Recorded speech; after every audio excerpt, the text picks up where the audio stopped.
Hello, good morning. कैसे आप लोग? सबसे पहले मुझे बता दीजिए, क्या वीडियो और साउंड एकदम ठीक है क्या? और फिर हम लोग आज की क्लास की शुरुआत करते हैं। Good morning, good morning, good morning.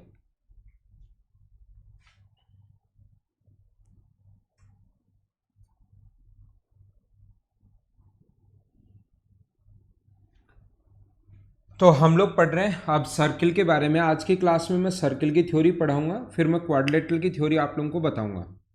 आज की क्लास में जो हम लोग पढ़ने वाले हैं वो अब हम लोग पढ़ेंगे सर्किल की थ्योरी। हम लोग पढ़ेंगे आज की क्लास में।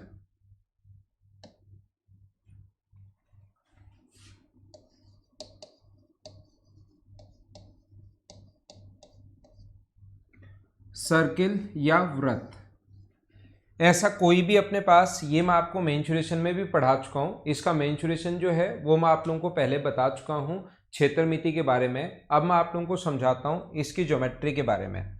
यहाँ से किसी भी पॉइंट से निश्चित दूरी पर पॉइंट्स का जो एक पथ होता है, जो एक लोकस होता है, बिंदु पथ जो होता है, उसको बोलते हैं हम लोग सर्किल। ये इसका अपने पास सेंटर है, ये वाला अपने पास सेंटर है, और ये अपने पास सरकमफ्रेंस होगी। एक निश्चित दूरी पर सभी तरफ, इधर भी जैसे आर दूरी पर या 5 सेंटीमीटर, 3 सेंटीमीटर, 4 सेंटीमीटर दूरी पर, इधर भी 3 सेंटीमीटर, 5, जो भी अपने पास फिक्स कर लो। जैसे 5 कर लिया तो इधर भी 5, इधर भी 5, इधर भी 5, इधर भी 5, इधर भी 5। जो अपने पास यहाँ पर ये जो है, इसको बोलते हैं हम लोग सर्किल। एक पॉइंट से निश्चित दूरी पर पॉइंट्स का जो एक लोकस होता है, बिंदु पथ जो होता है, उसको हम लोग सर्किल बोलते हैं। सेंटर से सरकमफ्रेंस तक की दूरी, जो ये सेंटर होता है, ये इसका सरकमफ्रेंस होती है। ये नाम 1 मिनट के लिए मैं बताता हूँ, किसी बच्चे को अगर नहीं पता तो ये बताना तो मुझे ज़रूरी है ही। इसको बोलते हैं हम लोग रेडियस या त्रिज्या।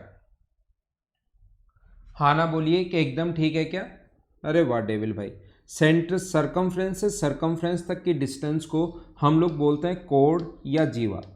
सरकमफ्रेंस से सरकमफ्रेंस तक की जो दूरी होती है उसको कोण या जीवा बोलते हैं। और सरकमफ्रेंस से सरकमफ्रेंस तक की डिस्टेंस अगर सेंटर से पास हो जाए तो उसका एक स्पेशल नाम भी होता है। इसका मतलब ऐसी कोई भी कोण, ऐसी कोई भी जीवा जो सेंटर से अगर पास हो तो इसका जो नाम होता है उसको हम लोग बोलते हैं डायमीटर।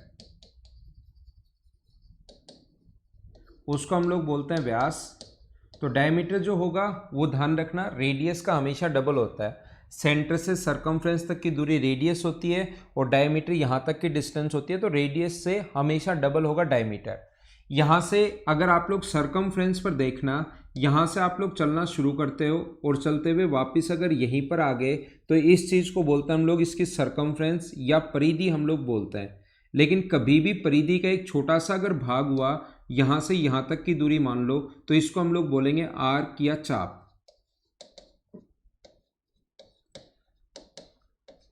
ये अंदर वाला भाग, ये बाहर वाली इसकी सरकमफ्रेंस या परिधि होती है, और ये जो अंदर वाला भाग होता है ये इसका एरिया होता है। और एरिया का छोटा सा भाग अगर ऐसे हुआ, कंप्लीट एरिया होता है अंदर वाला, एरिया का छोटा सा भाग अगर ये हुआ तो इसका नाम होगा सेक्टर। त्रिज्या द्वारा बनाया है तो त्रिज्याखंड।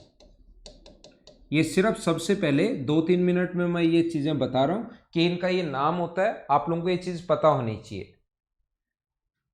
मुझे एक बार सारे लोग बताइए, क्या ऑडियो एकदम ठीक है क्या? साउंड एकदम ठीक आ रही है क्या आपके पास? ये बात भी मुझे एक बार बताइए सभी लोग, क्योंकि मेरी तरफ से ठीक लग रहा है। एक बच्चा 2-3 बार लिख चुका है, तो मुझे बाकी लोग बताओ क्या अपने पास एकदम ठीक है क्या? और यहाँ से अगर क्षेत्रफल का एक छोटा सा भाग अगर ऐसे हुआ, क्षेत्रफल का एक छोटा सा भाग अगर ऐसे हुआ, तो इस चीज़ का जो नाम होता है इसको बोलते हैं हम लोग सेगमेंट।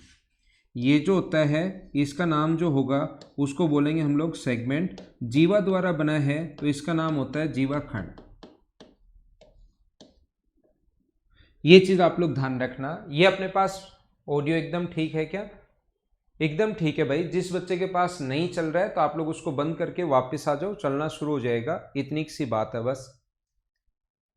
ऐप से बाहर आओ और फिर ऐप में वापस आकर वापस शुरुआत कर लो क्लास को, ठीक है ना? तो ये अपने पास 2 सेगमेंट होंगे, याद रखना। एक ऊपर वाला सेगमेंट होगा, नीचे वाला जो सेगमेंट होता है इस चीज़ को फिर हम लोग बोलते हैं माइनर सेगमेंट। ये छोटे वाला है, दो भागों में बांटेगा, एक माइनर सेगमेंट होगा और एक अपने पास मेजर सेगमेंट होगा। ये बड़े वाला जो सेगमेंट होगा इसको बोलते हैं हम लोग मेजर सेगमेंट। ये चीज़ यही है अपने पास सबसे पहले सर्किल के बारे में। कम से कम जब भी अपने पास एक ही आर्क में, एक ही अपने पास सेगमेंट में, ये अपने पास सेगमेंट पहला माइनर सेगमेंट है, ये मेजर सेगमेंट है, ये अपने पास पहले से है और इसके बारे में कुछ अगर बोलना है तो इसको इसका ऑल्टरनेट सेगमेंट बोलते हैं। ये इनके नाम तो याद होने ही चाहिए, क्योंकि वहां पर डायग्राम बनाकर नहीं देगा कि देखो ये सेगमेंट है और इससे हमने को ये करना है, वहां पर सिर्फ नाम ही आएंगे क्वेश्चन में। तो याद रखना इसके बारे में अपने पास ये है, और इसके ऊपर वाले के बारे में बात अगर करनी हो तो ये इसका ऑल्टरनेट सेगमेंट है। ऊपर वाला पहले से है और नीचे वाले के बारे में बात करनी है तो नीचे वाला इसका ऑल्टरनेट सेगमेंट है। छोटे वाले को माइनर सेगमेंट बोलते हैं, बड़े वाले को मेजर सेगमेंट। लघु जीवाखंड है, दीर्घ जीवाखंड है, और एक दूसरे के साथ अगर बोला जाए तो उसको बोलते हैं ऑल्टरनेट सेगमेंट या एकांतर खंड हम लोग बोलते हैं। ये आप लोग याद रखना, ठीक है। तो आगे हम लोग बढ़ते हैं थोड़ा सा। ये देखिए, सबसे पहले मैं आपको पढ़ाता हूं आर्क के बारे में, आर्क या चाप के बारे में। ये बहुत छोटा पॉइंट है और आसानी से आपको समझ में भी आ जाएगा। इसमें अपने पास आर्क या चाप में अपने पास जो पॉइंट हैं वो अपने पास है 3 पॉइंट। 3 पॉइंट मैं आपको समझाता हूं, एक दूसरे से रिलेट करते हुए चलूंगा तो चीज़ें ज़्यादा और सही टाइप से आप लोगों को समझ में आएंगी। तो यहाँ पर मैं क्या कह रहा था, क्या समझाने की कोशिश कर रहा हूँ कि किसी भी आर्क द्वारा सेंटर पर बना एंगल, किसी भी आर्क द्वारा, ये कोई भी आर्क है, इसके द्वारा सेंटर पर बना एंगल रिमेनिंग सरकमफ्रेंस पर बने एंगल से डबल होता है। ये कोण अगर 2 थीटा है तो रिमेनिंग सरकमफ्रेंस पर कहीं भी कोण बने वो हमेशा थीटा होगा। ये बात आप लोग ध्यान रखना। आर्क का पहला पॉइंट मैं आप लोगों को बता रहा हूँ, किसी भी रिमेनिंग सरकमफ्रेंस, इसको छोड़कर कहीं भी एंगल बनो, ध्यान रखना अपने पास ऐसा अगर कभी भी हो, और ये मैं बहुत बार अभी तक बता चुका हूँ, अगर आपको पता हो तो इन चीज़ों को हम लोग बहुत बार प्रूव कर चुके हैं। इस आर्क को छोड़कर, ये अपने पास जो आर्क है इसको छोड़कर शेष परिधि पर यहाँ पर बना, वो भी कितना होगा वो हम लोग बाद में पढ़ेंगे, मैं बताऊंगा, लेकिन अभी हम लोग यही पढ़ रहे हैं। इसको छोड़कर शेष परिधि पर कहीं भी कोण बने, ध्यान रखना वो हमेशा अपने पास इक्वल होगा, अपने पास थीटा होगा। ये चीज़ ध्यान रखना, इससे आधा होता है शेष परिधि पर बना कोण सेंटर पर बने कोण से आधा होता है, या सेंटर पर बना एंगल रिमेनिंग सरकमफ्रेंस पर बने एंगल से हमेशा डबल होता है। ये चीज़ आप लोग ध्यान रखना, इसको आप लोग याद रखना। जैसे अगर मैं आप लोगों को पढ़ाऊं या बताने की कोशिश करूं कि ऐसा क्यों होता है, हर कुछ चीज़ों का हम लोग कारण भी पता करेंगे, कुछ का आपको खुद को सोल्व करना है, कुछ चीज़ें मैं आपके लिए सोल्व कर देता हूं। अगर ऐसा कभी भी हो, देखना, सबसे पहले मैं वापस से बनाता हूं ये डायग्राम। किसी भी आर्क द्वारा सेंटर पर बना एंगल, ये अपने पास पॉइंट है, सेंटर पर बना एंगल रिमेनिंग सरकमफ्रेंस पर बने एंगल से हमेशा डबल होता है। ये अपने पास ए है, ये अपने पास बी है। क्यों होता है ये बात मैं पहले भी समझा चुका हूँ, एक बार मैं फिर बता देता हूँ। अगर हम लोग इसको इससे ज्वाइन कर दें सेंटर से तो रेडियस हमेशा इक्वल होती हैं, रेडियस हमेशा इक्वल होती हैं, और किसी भी ट्रायंगल की अगर दो साइड बराबर हैं तो उसके सामने के कोण भी हमेशा बराबर होंगे। ये दो साइड बराबर हैं तो इसके सामने का एंगल अगर x है तो इसके सामने का एंगल भी x होगा। तो मुझे बताइए एक्सटीरियर एंगल जो हुआ वो मुझे बताइए क्या 2x हुआ क्या? ऐसे ये दोनों भी अपने पास बराबर हैं, ये दोनों अपने पास इक्वल हैं, तो इसके सामने का एंगल ये अगर y है तो इसके सामने का एंगल ये भी अपने पास y होगा। तो एक्सटीरियर एंगल ये जो हुआ मुझे बताइए क्या ये भी अपने पास 2y हुआ क्या? आप कहोगे बिल्कुल ठीक है, exterior angle always sum of interior opposite के बराबर होता है। बाह्य कोण जो होगा वो अंतः अभिमुख कोणों के योग के बराबर होता है, इसके और इसके बराबर होगा। ये पूरा जो एंगल अपने पास ये है x प्लस वाई, और ये पूरा जो एंगल है वो 2 टाइम x है, 2 टाइम y है। तो 2 अगर कॉमन ले लें तो ऐड करोगे तो 2 इंटू एक्स प्लस वाई, और यही हमें प्रूव करना था कि ये वाला जो एंगल होता है ये इससे डबल होता है, ध्यान रखना। ये पूरा एक्स प्लस वाई है तो ये होगा 2x प्लस वाई। उम्मीद है आपको अच्छे से सही टाइप से आप लोग इस चीज़ को समझ पाए होंगे।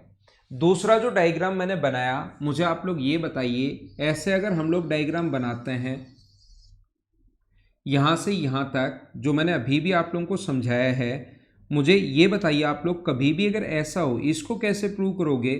चलो एक तो मैंने प्रूव कर दिया, इसको आप लोग कैसे प्रूव करेंगे? अगर ऐसा कभी आ गया, ये अपने पास ए बी कोई भी यहाँ से यहाँ तक आर्क है, ये 2 थीटा अगर है तो यहाँ पर बना जो एंगल होगा वो अपने पास थीटा होगा, ये वाला एंगल अपने पास थीटा होगा। ये मुझे बताइए आप लोग कैसे प्रूव करोगे?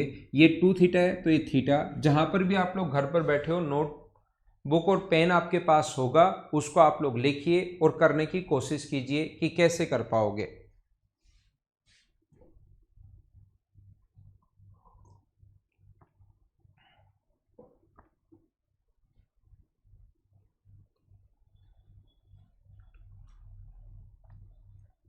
क्यों, क्या हुआ गौतम भाई?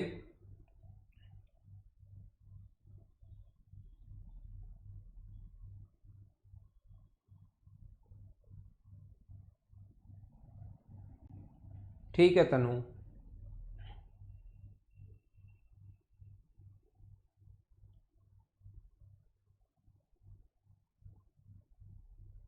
तो हम लोग क्या करते हैं, देखना, अपने पास ये कोण अगर थीटा है तो हमें प्रूव करना है कि ये कोण 2 थीटा होगा। ये 2 थीटा लेकर हम लोग प्रूव करेंगे वो थीटा होगा। जैसे मर्जी है वैसे आप लोग कर लीजिए। क्वेश्चन करने का तरीका जो होगा वो यही, जो सेम कॉन्सेप्ट पहले वाला हम लोगों ने लगाया है। आप ओ इसको सी मान लो और ओ से सी को मिला दीजिए।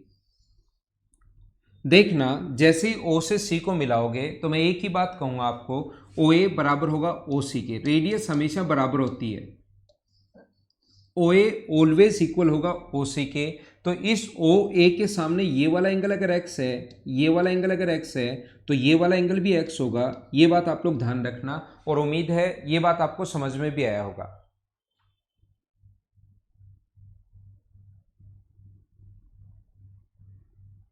ठीक है, ये अपने पास ओ ए बराबर है ओ सी के, तो इसके सामने का एंगल ये अगर एक्स है तो इसके सामने एंगल ये भी एक्स होगा अपने पास। ये जो कोण होगा अपने पास, ये वाला जो एंगल होगा, ये वाला एंगल, ये अपने पास होगा थीटा प्लस एक्स। क्यों? क्योंकि ओ ए बराबर ओ सी बराबर है ओ बी के। ध्यान से समझिए आप लोग, O से C तक बराबर है किससे? O से B तक। तो रेडियस अगर बराबर है, क्यों बराबर है? क्योंकि रेडियस इक्वल है, और रेडियस इक्वल है तो ये पूरा कोण देखना, O से B के सामने पूरा कोण थीटा प्लस एक्स है, तो O से C के सामने ये एंगल भी कितना होगा? थीटा प्लस एक्स होगा।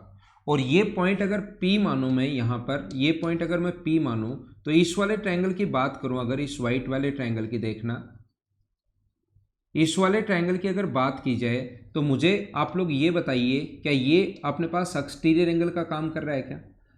इस वाइट वाले ट्रायंगल पी सी बी में ये एक्सटीरियर एंगल का काम कर रहा है, और exterior angle always sum of interior opposite के बराबर होता है। तो मुझे बताइए ये वाला एंगल क्या 2 थीटा प्लस एक्स के बराबर होगा क्या? 2 थीटा प्लस एक्स कहाँ से आया? Exterior angle. अपने पास exterior angle always sum of interior opposite के बराबर होगा। अंतः अभिमुख तो ये थीटा है, ये थीटा प्लस एक्स है, दोनों को जोड़ोगे तो 2 थीटा प्लस एक्स ये अपने पास आ गया। अब हम लोग क्या कर रहे हैं यहाँ पर, देखना, इस ट्रायंगल में अगर सेम वही लगा दें, एक्सटीरियर एंगल वाली थ्योरम, बाह्य कोण वाली थ्योरम अगर लगा दें, इसको मैं एक बार y मान लेता हूं, तो मुझे बताइए y प्लस एक्स बराबर एक्सटीरियर एंगल अंतः अभिमुख कोणों के योग के बराबर होता है। तो y प्लस एक्स किसके बराबर होगा? 2 थीटा प्लस एक्स के बराबर होगा। एक्स एक्स कट गया है तो y बराबर आ गया अपने पास 2 थीटा। और यही हमें प्रूव करना था कि ये y जो है, ये अगर अपने पास किसी भी आर्क के द्वारा सरकमफ्रेंस पर बना एंगल अगर थीटा है, ये कोण अगर थीटा है, तो फिर सेंटर पर बना एंगल 2 थीटा होगा। यही हमें प्रूव करना था। हाँ ना बोलिए, क्या समझ पाए हो क्या? क्या वीडियो और ऑडियो बीच बीच में मुझे बताते रहो समझ में आया या नहीं आया, जिससे मुझे पता लगता रहेगा कि हाँ एकदम ठीक चल रहा है। ये चीज़ें मुझे बताते रहा करो आप लोग। क्या थोड़ा आगे बढ़ें?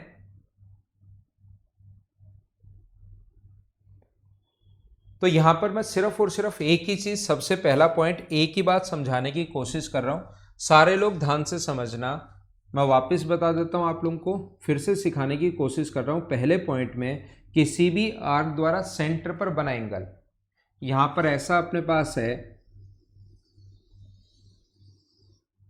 किसी भी आर्क द्वारा सेंटर पर बना एंगल रिमेनिंग सरकमफ्रेंस पर बने एंगल से हमेशा डबल होगा। ये अपने पास अगर 2 थीटा है तो रिमेनिंग सरकमफ्रेंस इस आर्क को छोड़कर शेष परिधि पर कहीं भी कोण बने वो हमेशा अपने पास थीटा होगा। ये चीज आप लोग याद रखना, चाहे यहां पर बनो अपने पास थीटा होना है, चाहे यहां पर बनो, शेष परिधि पर कहीं भी कोण बनो वो हमेशा थीटा होगा।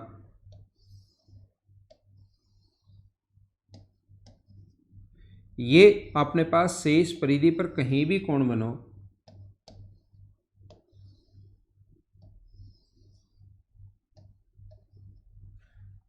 ये ध्यान रखना, इससे आधा होता है। सबसे पहला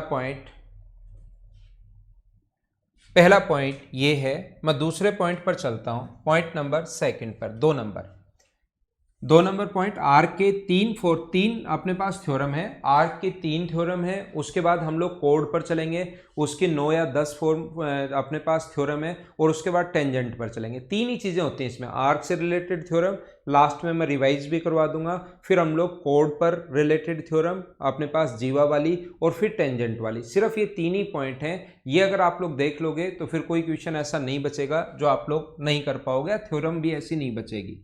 देखो सबसे पहले हम लोगों ने क्या किया, यहां पर मैं बताने की कोशिश कर रहा हूं। पिछला पॉइंट वापस मैं रिपीट कर रहा हूं कि अपने पास किसी भी आर्क द्वारा सेंटर पर बना एंगल रिमेनिंग सरकमफ्रेंस पर बने एंगल से हमेशा डबल होता है। ये बात आप लोग ध्यान रखना। ये 2 थीटा है तो अपने पास सरकमफ्रेंस पर बना जो एंगल होगा, ये वाला एंगल जो होगा वो थीटा होगा। सरकमफ्रेंस पर बना एंगल अपने पास थीटा होगा, सरकमफ्रेंस पर बना जो एंगल होगा वो अपने पास थीटा होगा। अगर मैं आपको समझाने के लिए एक बार थोड़ा सा ध्यान देना, पॉइंट नंबर 2 पर आप कहोगे सर ये तो 1 नंबर ही पॉइंट है, 2 नंबर कैसे हुआ? याद रखना, आपको समझाने के लिए मैं इसको यहाँ से हटा देता हूँ। तो मुझे एक छोटा सा पॉइंट ये बताइए, क्या ऐसा बोला जा सकता है क्या कि एक ही चाप द्वारा शेष परिधि पर बने कोण बराबर होते हैं? क्या मैं ये बीच वाला हटा दूं तो एक ही चाप द्वारा, एक ही आर्क द्वारा रिमेनिंग सरकमफ्रेंस पर बने एंगल हमेशा इक्वल होते हैं? हाँ ना बोलिए, क्या एकदम ठीक है क्या?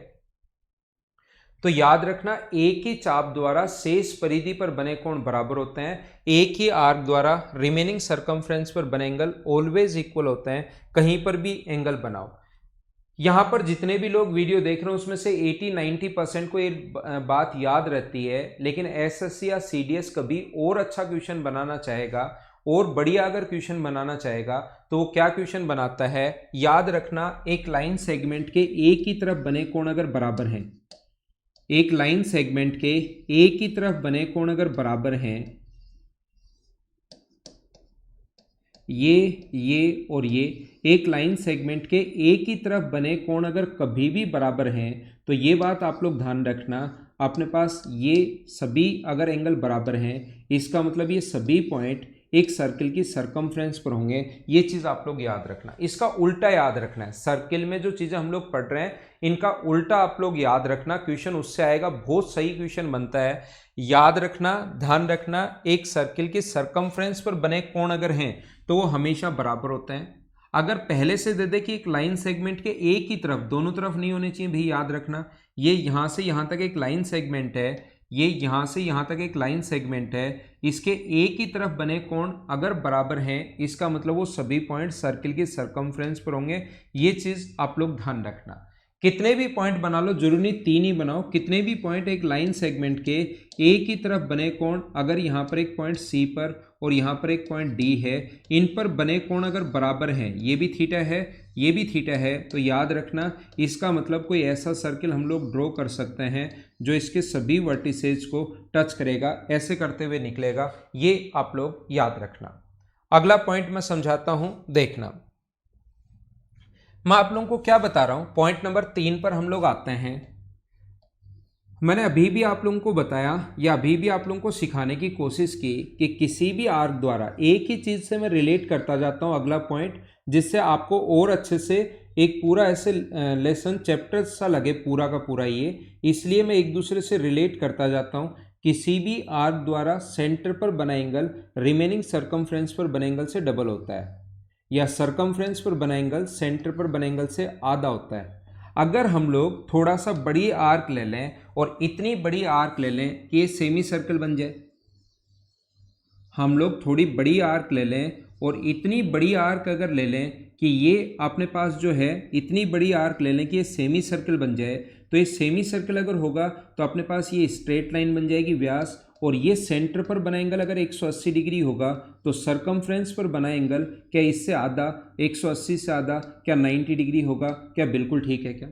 तो याद रखना व्यास द्वारा, हाँ ना आप लोग साथ साथ भाई बोलते रहो, व्यास द्वारा परिधि पर बना कोण हमेशा समकोण होता है। कहीं पर भी एंगल बना लेना, डायमीटर द्वारा सरकमफ्रेंस पर बने एंगल फिर इक्वल होते हैं। एक जगह अगर 90 हो गया तो यहाँ भी 90 होगा। तो याद रखना व्यास द्वारा, रिलेट तो इसी चीज से करता हूं, लेकिन तीसरा पॉइंट अपने पास ये है कि डायमीटर द्वारा सरकमफ्रेंस पर बना एंगल राइट एंगल होगा। व्यास द्वारा परिधि पर कहीं भी कोण बना लेना, मैं ये बताने की कोशिश कर रहा हूं, ये अगर डायमीटर है तो डायमीटर द्वारा सरकमफ्रेंस पर बना एंगल हमेशा राइट एंगल होगा।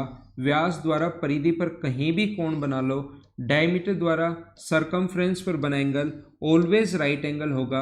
व्यास द्वारा परिधि पर बना कोण हमेशा समकोण होता है। याद रखना, याद रखना और याद रखना। बोलिए ठीक है क्या?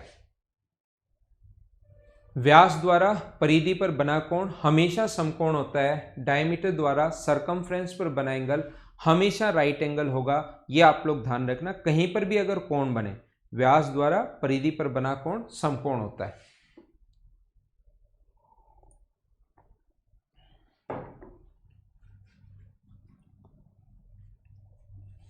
देखिए ध्यान देना, मैंने क्या समझा दिया। आर्क से रिलेटेड अभी तक मैंने 3 पॉइंट आपको बताए हैं। आर्क से रिलेटेड पहला पॉइंट, मुझे उम्मीद है तीनों पॉइंट याद हो गए होंगे, और आर्क से रिलेटेड सिर्फ ये 3 ही पॉइंट हैं। ये 2 थीटा है तो ये थीटा होगा पहला पॉइंट। दूसरा पॉइंट, एक ही चाप द्वारा परिधि पर बने कोण बराबर होते हैं। एक ही आर्क द्वारा रिमेनिंग सरकमफ्रेंस पर कहीं भी एंगल बनाओ वो हमेशा इक्वल होंगे, ये बराबर होते हैं। और डायमीटर द्वारा सरकमफ्रेंस पर बना एंगल राइट एंगल होता है। व्यास द्वारा परिधि पर बना कोण समकोण होता है। हाँ ना बोलिए, क्या एकदम ठीक है क्या? व्यास द्वारा परिधि पर बना कोण समकोण होता है। 3 पॉइंट। ये आर्क में वापस अब मैं आपको बताऊंगा नहीं, अब हम लोग आगे चल रहे हैं। कोड के बारे में मैं आप लोगों को बताता हूं, और ऐसे आप लोग ये साथ साथ ही आपके याद भी हो जाएंगे। ये जो हैं वो साथ साथ आपके याद भी हो जाएंगे जैसे जैसे हम लोग पढ़ते चलेंगे। सर्किल आसान है, ये आप लोग ध्यान रखना। और कुछ भी प्रूव होगा सर्किल में, उसमें 99% जो चीज़ें हैं वो हमेशा ट्रायंगल से प्रूव होंगी। आगे जो मैं आपको पढ़ा रहा हूँ आज की क्लास में सर्किल, और कल की क्लास में क्वाड्रिलेटरल जो मैं आपको पढ़ाऊंगा, याद रखना उसकी 99% चीज़ें कुछ भी प्रूव करना होगा वो हमेशा ट्रायंगल से प्रूव होगा, ये आप लोग याद रखना। ठीक है, तो आइए अब मैं आप लोगों को अगला पॉइंट बताता हूं, और अब मैं आप लोगों को समझाता हूं आर्क के बारे में, आर्क के बाद कोड के बारे में। हम लोग समझते हैं जीवा के बारे में, और उसके जैसे हम लोगों ने पॉइंट पढ़े थे, हम लोगों ने उसके 3 पॉइंट पढ़े थे। इसके ऐसे ही 7-8 पॉइंट हम लोग जितने भी हैं वो हम लोग पढ़ने की कोशिश करेंगे, उनको याद करेंगे, और फिर मैं आपको पढ़ाऊंगा टेंजेंट के बारे में। और टेंजेंट बस इतना ही है, कोड, आर्क और टेंजेंट, 3 ही चीज़ें इसमें, तीनों की थ्योरम आप लोगों को याद रखनी है। तो आइए मैं आप लोगों को समझाने की कोशिश करता हूँ। यहाँ पर ये चीज़ आप लोग ध्यान रखना, कोड के बारे में आप लोग जानते तो हो ही कि होता क्या है, सरकमफ्रेंस से सरकमफ्रेंस तक की दूरी अपने पास कोड होगी। पहला पॉइंट ये है, कोड के मिड पॉइंट को सेंटर से मिलाने वाली लाइन, ये कोड का मान लो मिड पॉइंट है, कोड के मिड पॉइंट को सेंटर से मिलाने वाली लाइन हमेशा उस पर परपेंडिकुलर होती है। ये मिड पॉइंट गिवन है क्वेश्चन में, AP बराबर है PB के। तो ध्यान रखना, कोड के मिड पॉइंट को सेंटर से मिलाने वाली लाइन हमेशा उस पर परपेंडिकुलर होगी, या इसका उल्टा भी एकदम ठीक है। इसका उल्टा एकदम ठीक है, याद रखना। अगर कभी भी हम लोग यहाँ से परपेंडिकुलर डालें, ये कोई भी कोड है ए बी, और यहाँ से अगर हम लोग परपेंडिकुलर डालें तो वो हमेशा और हमेशा, मान लो ये इस पर परपेंडिकुलर अगर डाल दिया तो फिर याद रखना परपेंडिकुलर अगर पहले से गिवन है तो ये दोनों बराबर होगा, ए पी बराबर होगा पी बी के। उल्टा भी एकदम ठीक है। जो भी हम लोग पढ़ रहे हैं सर्किल में दोनों तरफ से ठीक है। ध्यान रखना यहाँ पर कोड के मिड पॉइंट को मिलाने वाली लाइन, कोड के मिड पॉइंट को सेंटर से मिलाने वाली लाइन उस पर परपेंडिकुलर होगी। अगर कभी भी परपेंडिकुलर है पहले से, इसका मतलब वो हमेशा मिड पॉइंट पर मिलेगी, याद रखना। क्यों होता है ऐसा, देखिए प्रूव करना, हर चीज को जो भी प्रूव करना पड़ेगा ट्रायंगल से आप लोगों को प्रूव करना है। ये याद रखना ओ से ए तक और ओ से बी तक बराबर होगा। मैं आपसे पूछूं क्यों, याद रखना ओ से ए तक 10th क्लास में होते तो लिखना पड़ता था ओ ए ओ बी, और यहाँ आपको ब्रैकेट में लिखना पड़ता था रेडियस त्रिज्या। मुझे आप लोग ये बताइए पी ए बराबर पी बी है क्या? आप बोलोगे पी ए बराबर पी बी, क्यों? क्योंकि गिवन है, ऐसे ब्रैकेट में लिखते गिवन है। और उसके बाद मुझे बताइए ओ पी बराबर ओ पी, दोनों में क्यों? क्योंकि कॉमन है, ये आप लोग लिखते कॉमन है ऐसे। और फिर एस एस एस से दोनों के दोनों ट्रायंगल कॉन्ग्रेंट हो गए, सी पी सी टी, ऐसा आप लोगों ने चीजें पढ़ी होंगी 9th 10th में अगर आपको याद है तो। सिमिलरिटी नहीं है, समरूपता होगा, कॉन्ग्रेंसी होगी। एस एस एस से तीनों साइड ही बराबर है, ये साइड इसके बराबर, ये साइड इसके बराबर, इसलिए क्योंकि गिवन है। बीच वाली कॉमन होने के कारण बराबर। अगर ओपी का मान 3 है तो इधर वाले ट्रायंगल के लिए भी 3 होगा और इधर वाले ट्रायंगल के लिए भी 3 ही होगा। तो याद रखना ऐसा होते ही फिर कॉन्ग्रेंट होते ही सब कुछ बराबर, और सब कुछ बराबर होते ही एंगल बराबर होंगे। एक स्ट्रेट लाइन पर बना एंगल कितने डिग्री होता है तो आप कहोगे 180, और दोनों तरफ बराबर बराबर तो कितने कितने डिग्री होगा 90 90, ये अपना आंसर आ जाएगा। अगर पहले से 90 डिग्री है तो दोनों में एक तो राइट एंगल है, हाइपोटेनस दोनों की इसलिए बराबर क्योंकि रेडियस है, और एक साइड कॉमन होने के कारण बराबर, एक साइड कॉमन होने के कारण बराबर, दोनों ट्रायंगल कॉन्ग्रेंट हो गए। कॉन्ग्रेंट हो गए तो फिर तीसरी साइड भी बराबर होगी, इसके तीसरी साइड भी बराबर होगी, तो पी ए बराबर पी बी। क्या सारे लोग समझ पाए हो क्या? कॉन्ग्रेंसी या सर्वांग समता से ये चीज आप लोग ध्यान रखना। ओपी अपने पास उम्मीद है समझ में आया होगा। कोड का पहला पॉइंट क्या है मैं फिर से बोल देता हूं, कोई स्टूडेंट अगर लिखना चाहे फटाफट तो लिख सकता है। कोड के मिड पॉइंट को सेंटर से मिलाने वाली लाइन कोड पर परपेंडिकुलर होगी। कोड के मिड पॉइंट को सेंटर से मिलाने वाली लाइन उस पर परपेंडिकुलर होगी। Point number first. इसमें दूसरा पॉइंट मैं आपको समझाने की कोशिश करता हूं, पॉइंट नंबर सेकंड। ये छोटे छोटे पॉइंट मैं आपको बता रहा हूं, याद रखना। इक्वल कोड्स जो होती हैं, समान जीवाएं केंद्र पर समान कोण बनाती हैं। अगर दो कोड्स ए बी बराबर ए सी है, इक्वल कोड्स ए बी बराबर सी डी है, दोनों इक्वल दी हुई हैं, इक्वल कोड्स सेंटर पर इक्वल एंगल बनाती हैं, A B equals to C D given है भाई, ये दिया हुआ है। तो इक्वल कोड्स जो होंगी वो सेंटर पर इक्वल एंगल बनाएंगी, समान जीवाएं केंद्र पर समान कोण बनाती हैं। तो देखिए आप लोग, समान जीवाएं केंद्र पर समान कोण बनाती हैं, इक्वल कोड्स सेंटर पर इक्वल एंगल बनाएंगी। क्यों? क्योंकि अपने पास, मुझे बताइए क्या रेडियस बराबर होंगी क्या? आप कहोगे हाँ होंगी, रेडियस बराबर, ये पहले से क्वेश्चन में गिवन है कि इक्वल हैं। तो एस एस एस से दोनों के दोनों ट्रायंगल कॉन्ग्रेंट हो गए, कॉन्ग्रेंट हो गए तो ये वाला एंगल और ये वाला एंगल दोनों इक्वल होंगे। समान जीवाएं केंद्र पर समान कोण बनाती हैं। हाँ कर सकते हो डेविल, वैसे भी प्रूव कर सकते हो, ठीक है ना, वैसे भी आप लोग प्रूव कर सकते हो। तो मैं आपको क्या कह रहा था, समान जीवाएं सेंटर पर समान कोण बनाती हैं, इक्वल कोड्स सेंटर पर इक्वल एंगल बनाएंगी। अपने पास समान जीवाएं केंद्र पर समान कोण बनाती हैं, ये इनका उल्टा भी एकदम ठीक है। अगर समान जीवाएं कभी भी होंगी तो सेंटर पर इक्वल एंगल बनाएंगी, या दो जीवाएं सेंटर पर अगर इक्वल एंगल बनाती हैं तो उसका उल्टा सोचना कि दोनों बराबर होंगी। जो भी हम लोग पढ़ रहे हैं दोनों उल्टा एकदम ठीक होगा। हाँ कमलेश भाई, लेटेस्ट क्वेश्चंस आपको मैं दे रहा हूं, प्रोवाइड करवा रहा हूं, बीच बीच में क्वेश्चंस डाले गए हैं, अगर आप देखोगे तो।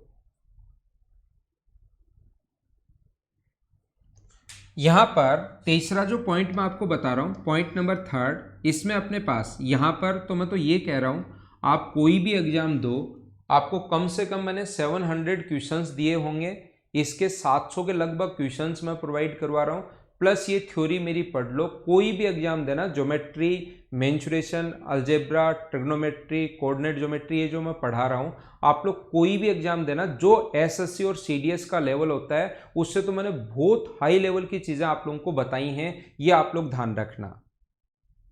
यहां पर जो भी आपको मैं प्रोवाइड करवाया, ये क्वेश्चंस कर लो, सारे क्वेश्चंस आप खुद करना शुरू कर दोगे, वो आप खुद चेक करना।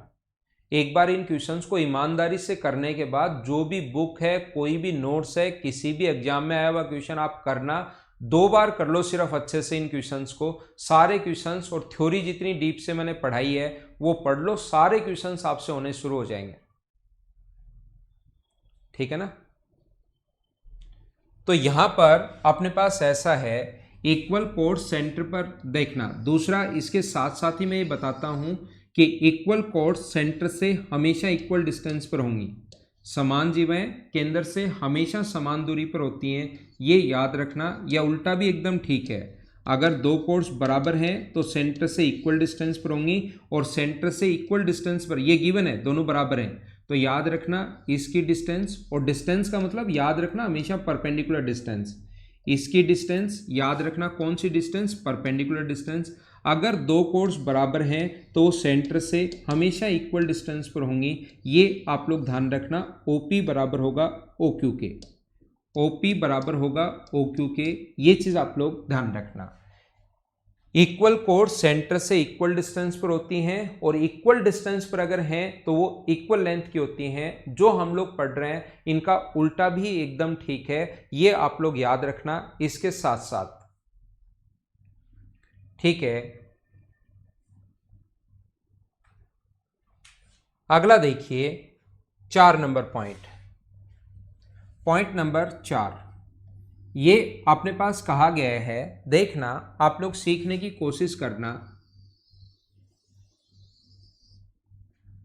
ये अपने पास अगर 2 कोड्स ऐसे हैं, AB बराबर है AC के, 2 कोड्स AB बराबर अगर AC है, ऐसे अगर कभी भी हो AB बराबर है AC के, याद रखना अगर एक ही जगह से स्टार्ट हो रही हो, अब की बार दोनों इक्वल तो हैं, लेकिन पहले इक्वल दी थी AB बराबर CD, AB अलग थी CD अलग थी, तो यहां पर ध्यान रखना इसके सेंटर से मिलाने वाली लाइन हमेशा इसका एंगल बाइसेक्टर होगी।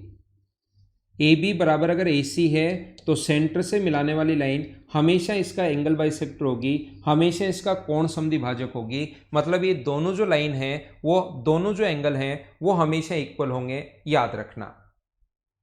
यहां पर मैं आप लोगों को क्या बता रहा हूं, 5 नंबर जो पॉइंट 4 नंबर ही मैं आपको ये समझाने की कोशिश कर रहा हूं।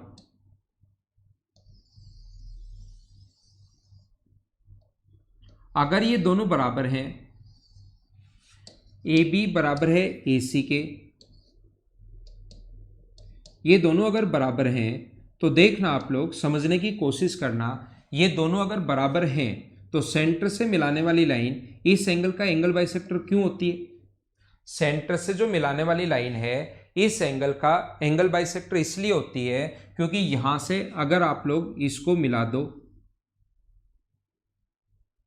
और यहां से अगर इसको आप लोग मिला दोगे तो ये दोनों अपने पास बराबर होंगे, क्योंकि रेडियस है।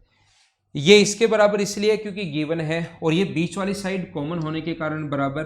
तो क्या एस एस एस से दोनों के दोनों ट्रायंगल कॉन्ग्रुएंट हो गए क्या? यदि 2 ट्रायंगल एक बार कॉन्ग्रुएंट हो जाएं तो सब कुछ बराबर होता है, सब कुछ बराबर होता है, ये बात आप लोग ध्यान रखना। ये वाला जो एंगल होगा वो इसके बराबर होगा, थीटा और थीटा, इसीलिए एंगल बाइसेक्टर होगा। एक बार सब कुछ जो भी प्रूव होगा वो याद रखना ट्रायंगल से ही प्रूव होता है। इसमें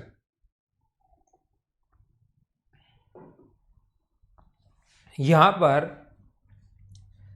एक क्वेश्चन यहां पर ऐसा आ चुका है इस टाइप से, अगर ये अपने पास AB व्यास है, ये क्वेश्चन आ चुका है, अगर AB व्यास है, डायमीटर हमें पता है हमेशा सेंटर से पास होगा, और इसके दोनों तरफ 2 कोड्स हैं, एक AC है और एक AD है।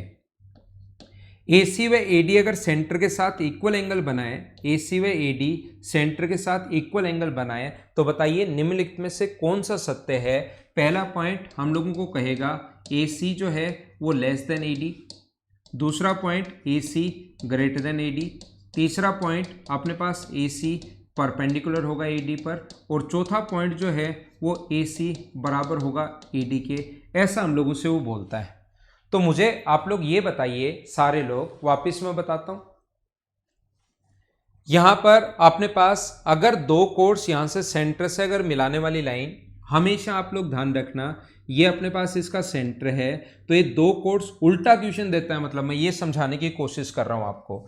जैसे अगर अपने पास AB बराबर AC है, तो पॉइंट A को सेंटर से मिलाने वाली लाइन इस एंगल का एंगल बाइसेक्टर होगी। ये मैंने पढ़ाया है पॉइंट नंबर 4 में।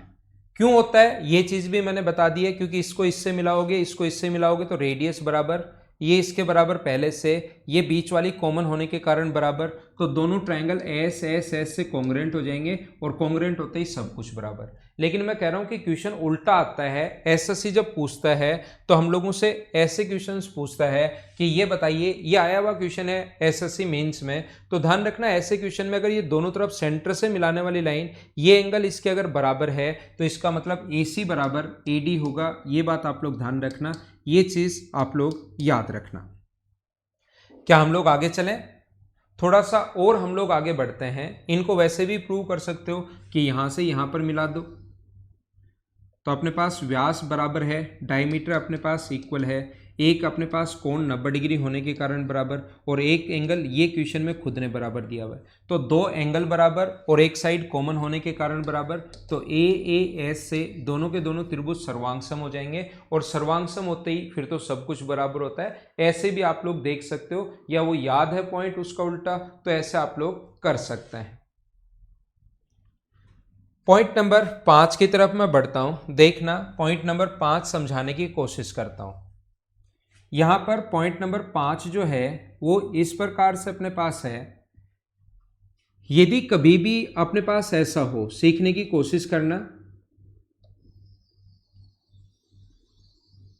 ये अपने पास कोई भी सर्किल है, इसकी दो कोर्स सर्किल के अंदर इंटरसेक्ट करें या बाहर।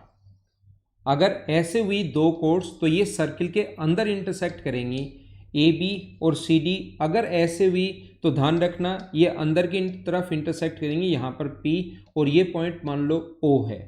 दो कोर्स सर्किल के अंदर इंटरसेक्ट करें या बाहर, अंदर अगर ऐसे हुई तो अंदर इंटरसेक्ट करेंगी, और इसका दूसरा पॉइंट 5 का सेकंड जो पॉइंट होता है वो ऐसे भी हो सकता है, 5 का सेकंड पॉइंट ये अपने पास ऐसे होगा कि दो कोर्स सर्किल के अंदर इंटरसेक्ट करें या बाहर। अगर कभी भी ऐसे हुई, ये अपने पास AB है और ये अपने पास C और D है, तो अब की बार तो ये इंटरसेक्ट कर ही नहीं रही, तो आप लोग क्या करोगे, इसको ये बोलोगे कि सर ये आगे बढ़ाने पर ऐसे बाहर की तरफ इंटरसेक्ट कर रही है इस पॉइंट पर P पर। तो दो कोड सर्किल के अंदर भी इंटरसेक्ट कर सकती हैं या बाहर भी इंटरसेक्ट कर सकती हैं, याद रखना।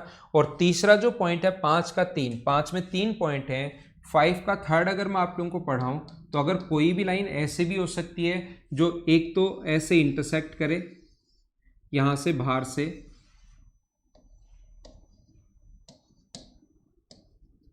और ये अपने पास एक लाइन सिर्फ इसको टच करे, एक इसको टच करे, तो ऐसे भी अपने पास बन सकता है, जरूरी नहीं दूसरी लाइन ऐसे इंटरसेक्ट ही करे। तो याद रखना मैं आपको क्या समझाने की कोशिश कर रहा हूं, दो कोड सर्किल के अंदर इंटरसेक्ट करें या बाहर, उनके द्वारा बने आयत का क्षेत्रफल हमेशा बराबर होगा, रेक्टेंगल का एरिया हमेशा बराबर होगा। मतलब PA इंटू PB बराबर होता है PC इंटू PD के। ये बात आप लोगों को याद रखनी चाहिए।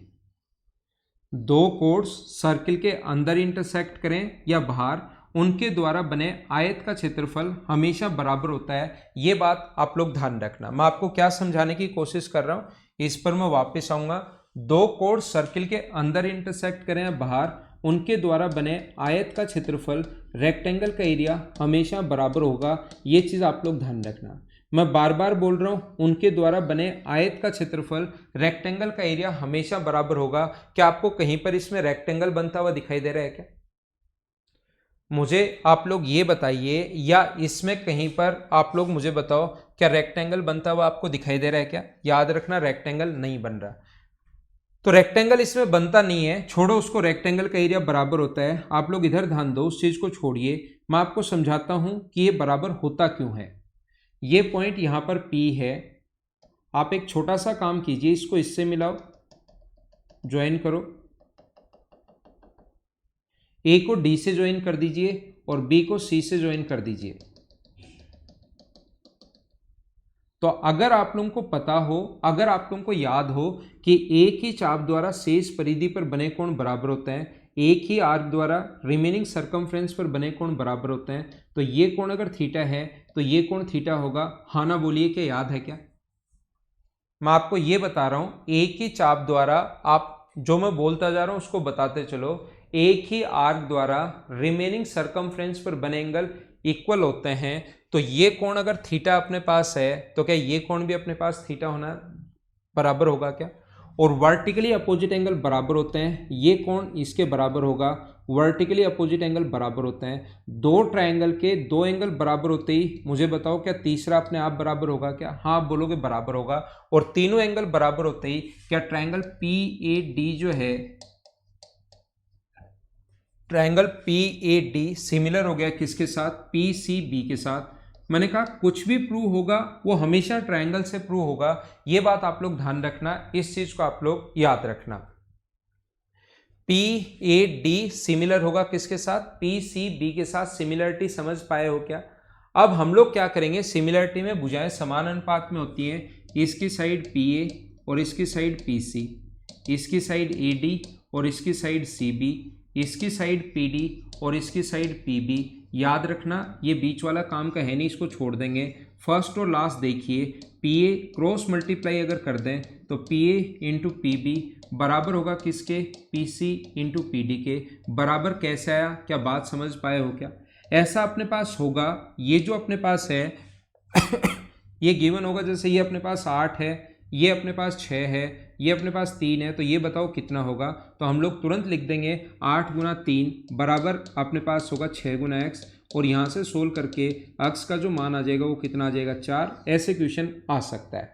लेकिन याद रखना, कभी भी अगर अपने पास, ध्यान देना सारे लोग, कभी अगर अपने पास यहाँ पर रेक्टेंगल अगर होता है कोई भी, A B C और D, A B C और D, तो याद रखना AB इंटू AD जो होता है, एक ही पॉइंट से शुरू करके, ये अपने पास लेंथ है, ये L है और ये B है, A से B तक जाओगे और A से अगर D तक जाओगे, इन दोनों को अगर गुना करोगे तो वो हमेशा रेक्टेंगल के एरिया को डिनोट करता है।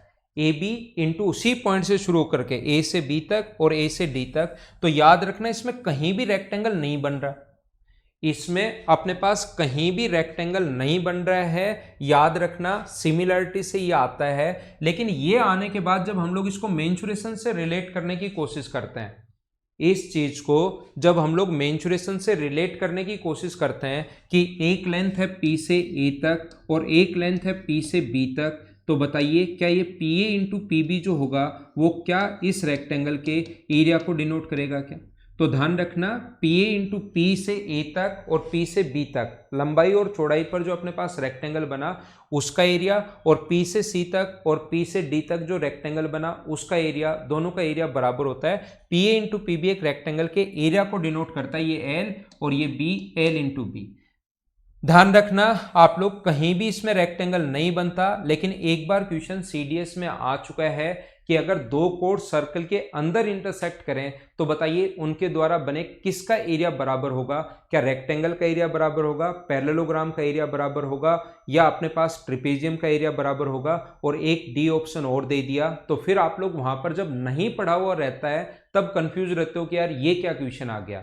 तो याद रखना, कहीं भी रेक्टेंगल नहीं बनता, ये ऐसे ही है, रेक्टेंगल नहीं बनता। हमने प्रूव किया सिमिलरिटी से, और सिमिलरिटी से प्रूव करने के बाद फाइनल रिजल्ट ये आया, और इस चीज को हम लोग याद कर लेते हैं, ये आप लोग ध्यान रखना। हाँ ना बोलिए, एकदम ठीक है क्या?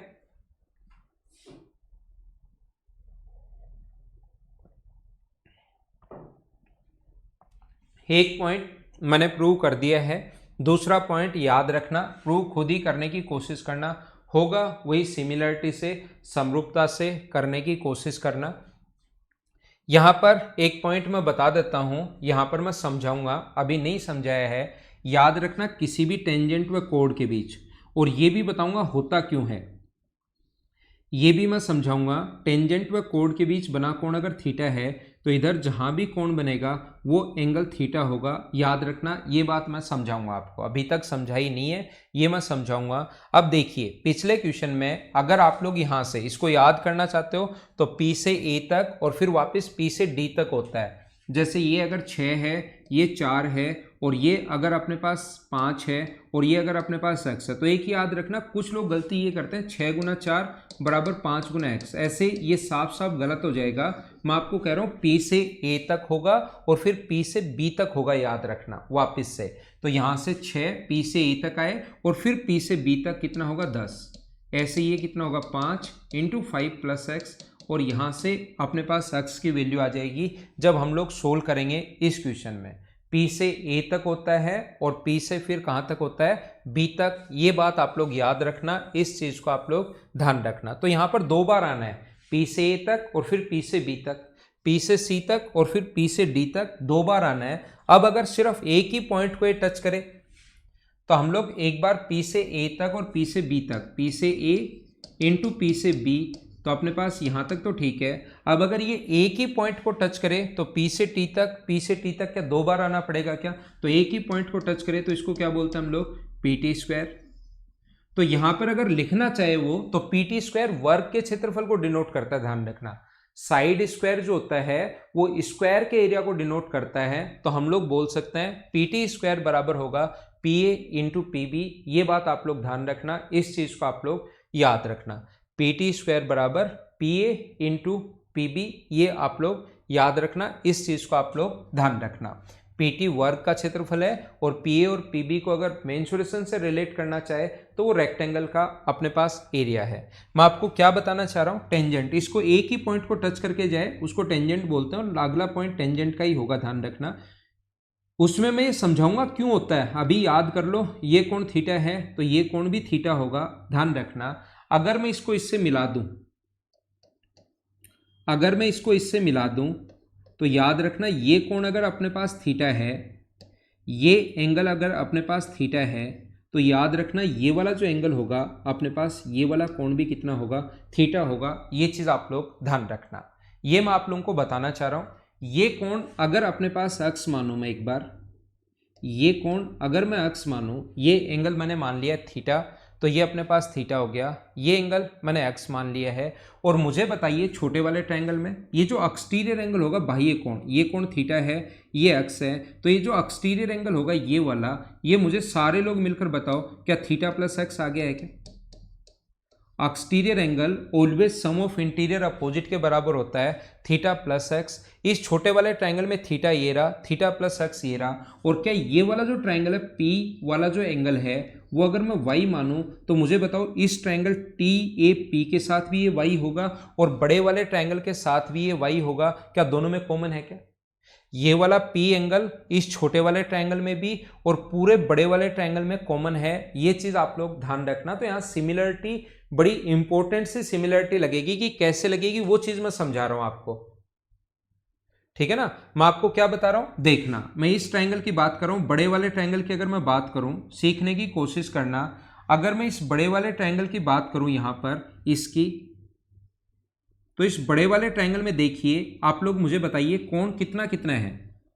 एक बार आप लोग ध्यान से समझने की कोशिश करो। इस बड़े वाले ट्रायंगल में ये वाला जो एंगल होगा बड़े वाला, इसमें एक कोण तो कितना है, आप कहोगे थीटा। मैं कहूँगा ये कोण, एक कोण तो थीटा है, एंगल बी जो है वो अपने पास थीटा है। मैं कहूँगा अपने पास ये टी वाला जो एंगल है ये कितना है, तो आप कहोगे टी वाला सर थीटा प्लस एक्स है। और मैं कहूँगा पी एंगल कितना है, तो आप कहोगे पी एंगल अपने पास वाई है। हाँ ना बताइए कि एकदम ठीक है क्या? अब दूसरा, अगर मैं आपके लिए ये बोलूं कि मुझे आप लोग ये बताइए इस ट्रायंगल की अगर मैं बात करूं छोटे वाले की, ये आपको दिखाई दिया होगा, मुझे उम्मीद है समझ पाए होंगे। अगर मैं इस ट्रायंगल की बात करूं, सिर्फ इस ट्रायंगल के बारे में अगर मैं सीखूं, बात करूं इस ट्रायंगल के बारे में, तो देखिए एक एंगल जो अपने पास है थीटा कोण ये रहा, टी एंगल जो है अपने पास थीटा है, ये वाला एंगल थीटा है, ये थीटा प्लस एक्स कौन सा है, ए एंगल अपने पास थीटा प्लस एक्स है, देखो सेम वही आ गया थीटा प्लस एक्स, और ये अपने पास पी एंगल कौन सा है, वाई। तो मुझे बताइए ट्रायंगल बी टी पी, सारे लोग मिलकर बताओ, ट्रायंगल बी टी पी जो है वो क्या सिमिलर हो जाएगा, क्या बी टी पी सिमिलर हो जाएगा किसके साथ, टी ए पी के साथ सिमिलर हो जाएगा, ये आप लोग ध्यान रखना। और यहां से आप लोग सिमिलरिटी से प्रूव करोगे तो ये वाला रिजल्ट आ जाएगा, और मैं उम्मीद करता हूं कि ये चीज आप लोग प्रूव कर लोगे। सिमिलरिटी मैंने आपको बता दी है, समरूपता मैंने आपको सिखा दी है। तो ये 5 का पॉइंट नंबर था, कौन सा, 3 नंबर। अगला 6 नंबर पॉइंट मैं आपको इसका समझाता हूं, पॉइंट नंबर 6 आपको समझाने की कोशिश करता हूं, और 6 में पहला पॉइंट आपको बताता हूं। याद रखना, ध्यान रखना, अपने पास कभी भी अगर ऐसा हो दो कोण सर्किल के अंदर इंटरसेक्ट करें या बाहर, अगर ऐसे अपने पास हुई, अगर दो कोण ऐसे हुई तो ये अंदर की तरफ इंटरसेक्ट करेंगी, ए बी व सी डी मान लो इस पॉइंट पी पर इंटरसेक्ट कर रही हैं, और ये इसका सेंटर है ओ। दो कोर्स अगर ऐसे भी तो अंदर इंटरसेक्ट करेंगी, और 6 का पॉइंट नंबर जो 2 है, 6 का पॉइंट नंबर जो 2 है, अगर कभी भी ऐसे हुई तो बाहर की तरफ इंटरसेक्ट करेंगे। दो कोर्स सर्किल के अंदर इंटरसेक्ट करें या बाहर, अगर ऐसे हुई तो वो इंटरसेक्ट करेंगे अपने पास बाहर की तरफ। आगे बढ़ाने पर ये इंटरसेक्ट करेंगे इस पॉइंट पर P पर, और ये इसका एंगल है अपने पास O। याद रखना, ध्यान रखना, आपको लगेगा सर ये अभी भी तो आप पढ़ा कर आ गए हो, लेकिन अभी भी अगर पढ़ाया है तो मैं वापस भी आप लोगों को पढ़ाऊंगा। मैं आपको यहां पर क्या समझाना चाह रहा हूं, इसके द्वारा सेंटर पर बना एंगल अगर x हो, इसके द्वारा सेंटर पर बना एंगल अगर x हो, और इसके द्वारा सेंटर पर बना एंगल अगर y हो, तो याद रखना ये दोनों एंगल बराबर होते हैं। कोई सा भी पूछ सकता है, वो बात एक ही है, वर्टिकली अपोजिट एंगल बराबर होते हैं। वो एंगल ए पी सी भी पूछ सकता है और एंगल बी पी डी भी पूछ सकता है, दोनों बात एक ही हैं। वो दोनों के सम का आधा होता है, angle x plus angle y, दोनों को ऐड करके और उसमें 2 का भाग दोगे, इसका आधा होता है। क्वेश्चन भाई आ चुका है, ये आप लोग ध्यान रखना। मैं आपको क्या बता रहा हूँ, यहाँ पर अपने पास, और इन पर बेस्ड क्वेश्चंस भी मैं आप लोगों को करवाऊंगा। यहाँ पर अपने पास एंगल अगर x है और ये वाला एंगल अगर y है, तो आप लोग ये चीज ध्यान रखना, इसके द्वारा बना एंगल x और इसके द्वारा बना एंगल y, तो यहाँ पर जो बना एंगल होता है वो इन दोनों के डिफरेंस का आधा होता है। ये चीज आप लोग ध्यान रखना, ये इनके डिफरेंस का आधा होता है। अब बात आती है कि क्यों होता है।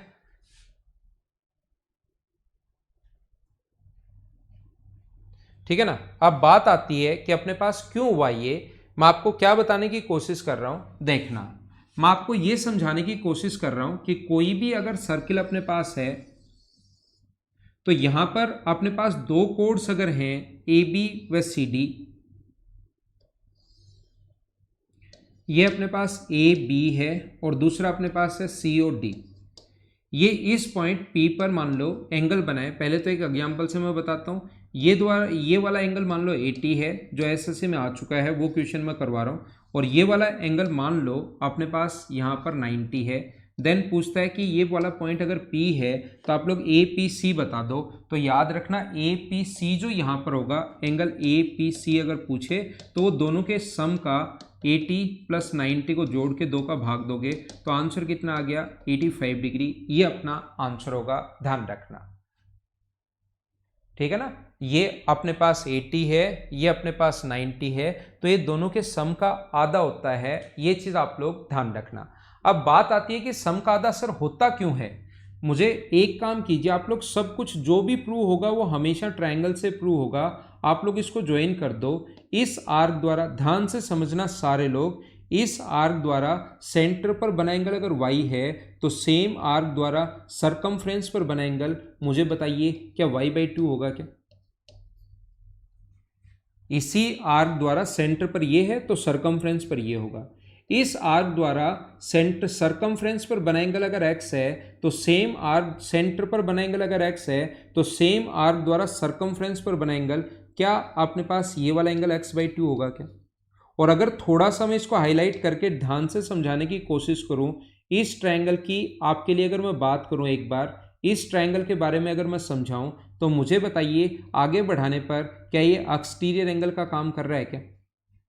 मुझे ये बताइए आगे बढ़ाने पर ये एक्सटीरियर एंगल का काम कर रहा है, और एक्सटीरियर एंगल जो होगा क्या वो always sum of interior opposite के बराबर होता है क्या? सम ऑफ इंटीरियर अपोजिट के बराबर होगा। सम ऑफ इंटीरियर अपोजिट के बराबर होगा मतलब अंतः अभिमुख कोणों के योग के बराबर होता है। तो किसके बराबर होगा? x/2 plus y/2। दो एलसीएम लेकर हम लोग बाहर ले आए तो इसलिए ये ऐसा होता है। साथ ही आप लोग अगला जो है 6 का पॉइंट नंबर 2 खुद प्रूव करने की कोशिश करना, ये आपसे हो जाएगा। बाकी मैं थोड़ी देर बाद वापस आता हूं, आगे की चीजें आपको समझाने की कोशिश करता हूं, सर्किल को और आगे बढ़ाते हैं। 1 घंटे हम लोग और पढ़ेंगे, उसमें अपनी थ्योरी कंप्लीट हो जाएगी। Okay, thank you. फिर आते हैं थोड़ी देर बाद, वापस मिलते हैं और कुछ इंपॉर्टेंट चीजें और पढ़ते हैं।